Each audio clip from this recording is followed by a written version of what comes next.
Kaslik, Giroux getting reacquainted late in the third period. The coincidentals are over to Krebs and Trouba. Now a 5-on-4 power play for the next 30 seconds for Anaheim. Winding and firing as Trouba went right to the front of the net was Lacombe, and Luukkonen's got that one. And once again, everyone meets at the top of the goal crease. Samuelsson, Trouba, Strome, Krebs all in there. Bear hugging one another. Vatrano in there as well. No, I like what Jacob Trouba does. Krebs and Strome keep going at it. A lot of people don't realize that Ryan Strome is not afraid to drop the gloves, and we have seen he's a pretty good fighter. And he's going to do it right here. He and Krebs separate and then come back together again, this time without the mitts. Krebs went to the one knee once, and now down they both go. And with just under 2 minutes to go, Krebs is going right back to the penalty box. This time he's going to take Ryan Strome with him. It's a fun game tonight. Both teams are playing with a little bit of an edge. I love what happened with Trouba there when he went right to the top of the goal crease. Luukkonen did a good job of controlling that rebound. But watch Trouba. Comes out of the box. Where does he go? Right to the top of the goal crease. Lacombe recognizes that, and he's going to let this fly. Luukkonen did a real good job of absorbing that shot. We'll see what comes to this. That was the second fighting major of the season, to your point, Brian, for Ryan Strome, as he and Krebs just never untangled. Not enough officials for all the dance partners that had been picked out.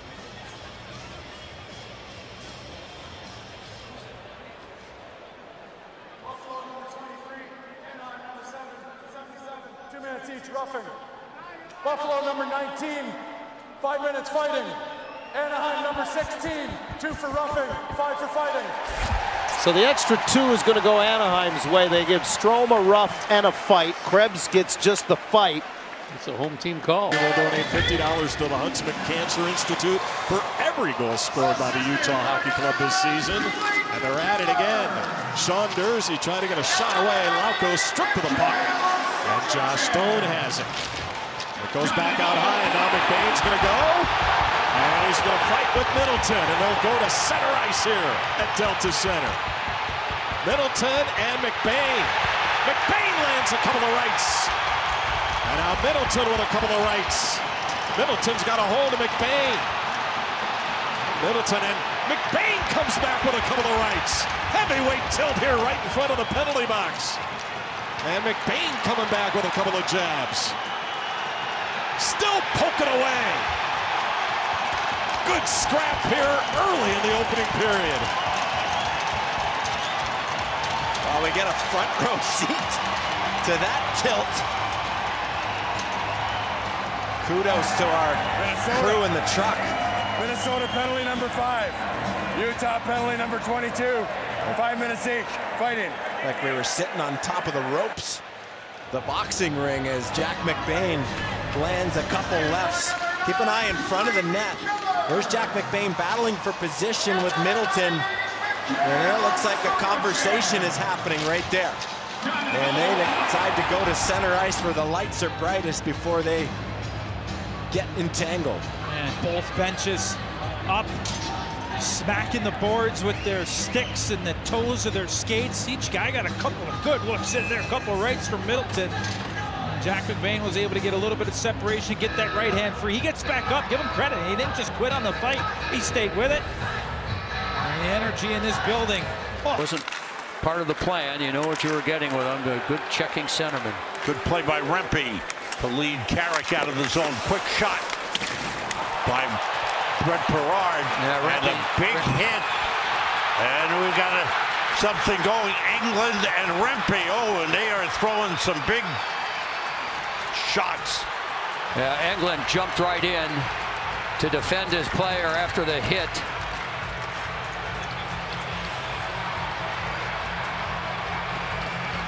And you wanted some bite, Joe. There's some bite in this one. There certainly is. I give England a lot of credit. Go after a guy this big and this will go a long way with his teammates. And you can see Rempe's bleeding from the nose. England got a couple of shots in. Yes, they did. They both head off. Rempe's going to need some attention to the bloody nose. Chance of Rempe going up from the crowd. Yeah, you see Blankenberg. He's not a very big guy. He took a hard hit. And all those players, look at them. They're all going over the penalty box for Nashville and saying something to England. Here's the hit. And Blankenberg went down hard. There it comes again. Rempe, yeah, see his arm was just up a little bit. Again at 6'8". Number 73, New York Rangers, got a minor for elbowing, 5 minutes for fighting. Nashville has got a 2-minute for skater, 5 minutes for fighting, and a 10-minute misconduct. All right. 17 minutes for England. 7 minutes for Rempe. England is heading for the locker room because he's done for the remainder of this first period. I think what Nashville players are arguing, Stamkos, and you got a couple of the other players talking to the other referee, and there you see Brunette is wondering why this isn't a major for elbowing. Referees tonight are Frederick Lecuyer, number 17, and Brandon Schrader, number 34. Schrader talking with Andrew Brunette. So England 2 for instigating, 5 for fighting, 10-minute misconduct for going after Matt Rempe. Rempe got 2 for elbowing and 5 for fighting. Time of all the penalties, 4:07. So we've had some action already. Yeah, we have the Rangers power play. We've had Ananen making some outstanding saves for Nashville, and then we have the fight between Rempe and England. Caps in possession. Wilson got cleaned out by Claude Giroux. Wilson came right back after the former Flyer. Jacob Chychrun sidestepping a player, and we got the gloves off. Wow! Brady Tkachuk and Tom Wilson. Heavyweights. Well, Tom Wilson was chomping at the bit to have some of this action. And this is, we were talking about earlier, these are 2 tough customers that play very similar to each other. They both stand up for their teammates. As Wilson gets the right hand going, Tkachuk wants to get in tight, but he doesn't quit on it. Wilson continues to go, both of these guys, and it goes down. Spirited effort by the 2 heavyweights, and Tkachuk and Wilson, and both of these guys are heavily involved. And I would have bet you that was going to happen before this game after what we saw in the 4 Nations. Even though Wilson wasn't playing, we knew that the Team Canada players wish he was. Wilson got caught by surprise by Giroux. Washington, went back 43, at the veteran, and then Brady said, number no, 7, you don't talk to 28 like that. That's the hit that caught him off guard. Wilson goes to talk, and Brady says, no, deal with me. Yeah, it's a little bit late, and then Wilson comes back around and gives Giroux a shot, and then Tkachuk comes around, and Wilson had wanted to talk to him last game with the gloves off, and Brady obliges tonight. They both dropped the mitts, and pretty spirited affair. They both get a good grab on each other and unable to really connect. I think Wilson gets him with the one real good one, and Brady may have caught Tom in that one, but it's the hardest part of fighting now is the grab that the players get with that left hand when you have 2 righties going at it. And I think you're a lot more susceptible to eat a big one the way they fight nowadays. They rely on that top line and Werenski to provide pretty well 80% of the offense. LeBate and Gadjevich are going to go at it. They were talking in behind the play, and Gadjevich and LeBate are throwing them. Oh, wow.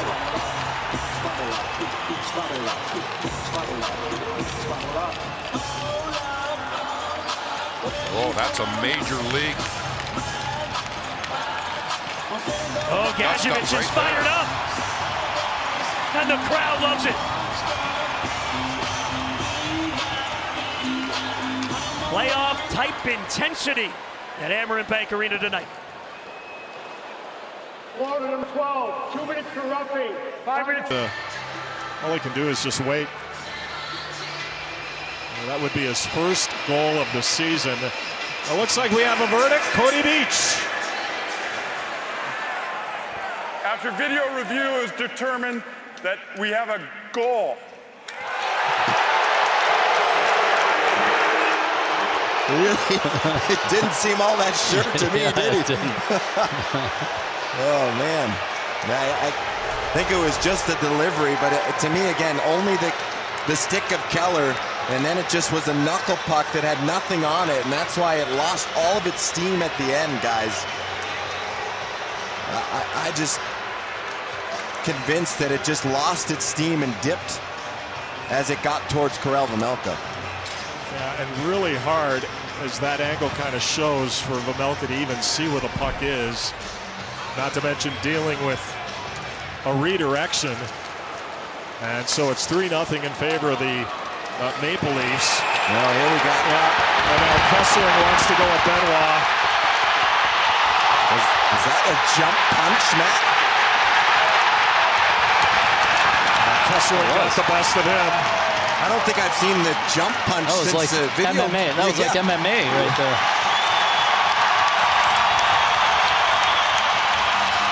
Well, Benoit gets the goal, and I guess I give Kesselring the decision on that one. Yeah, Mike, take us through this. This is... Yeah, that's, I hadn't seen that before, that kind of jump punch. 5 minutes each for fighting. He comes back right here and jumps. What is that? I mean... Well, he wore the best of it after trying that, that's for sure. He sure did. Kesselring can throw him. We know that. Got in some rights. Yeah, Michael Kesselring trying to get some energy back. Yep. What was your key? You know, you start the round off, you know, you're not feeling it. Is there a way you kind of, some type of trigger that you kind of brings you back your mojo?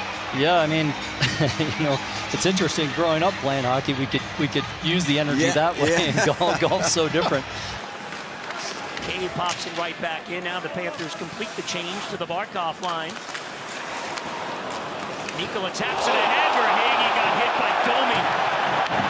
Oh, big hit there. Reinhart the other way and sends it on goal. Saved by Stolars. Verhaeghe back in the play now. He shakes it off and he gets after that loose puck. Reinhart. Up high, it's Balinskis with a wrist shot blocked away. Domi took a shot there from Schmidt. And Domi slashes Schmidt at center. Those two are going to go. So after the Domi hit on Verhaeghe, Schmidt drops the gloves with Domi, who gets a couple of rights in. And they both stay on their skates, and they'll go to the penalty box after a quick one. Wow, Domi was he was looking for this after they hit on Verhaeghe. Here's the hit on Verhaeghe as that puck is in the middle of the ice. It's always dangerous. Verhaeghe at the last second had his head up, absorbed the hit, and then Schmidt. Oh, number 11, 5 minutes each And for Domi, fighting. he just wanted to fight any way possible. Nate Schmidt trying to get his balance there. Will be the leaders of their team, just like Sidney Crosby and Alex Ovechkin. Ovechkin went number 1 overall in 04, and then Sid went number 1 overall in 05 as Celebrini slow to get up, and as you indicated, we're going to get another Chicago penalty. Macklin looks all right, but things aren't all right in the corner. Mikheyev getting roughed up, and I'd love to see William Eklund right in the middle of all that. Well, we know the Chicago Blackhawks, and we've seen it. Looks like Macklin's okay, although he takes a nasty cross-check. Foligno's saying something to him. But right there, a cross-check to the head. That's got to be more than 2. Does it not? Could be close. 16 Chicago, 2 minutes cross-check. Yeah, just 2. All right. And then the Sharks come in to support their teammate. Mikheyev can look up at that. He's puzzled by it. I'm not sure why he's puzzled by it, because that is definitely a cross check to the back of the head. He's lucky he only got a I'm sorry, Dickinson. You look, he only got the 2 minutes. Exceptional status, allowing him to join the Regina Pats at the age of 15. If Macklin takes home this year's Calder Trophy for Rookie of the Year, the two might have another parallel come June. Randy, I think I better go to you. We've got a scrap going here between Barclay Goodrow and Jason Dickinson, who Drew were having words throughout the game, and now it's bubbled over into more than that.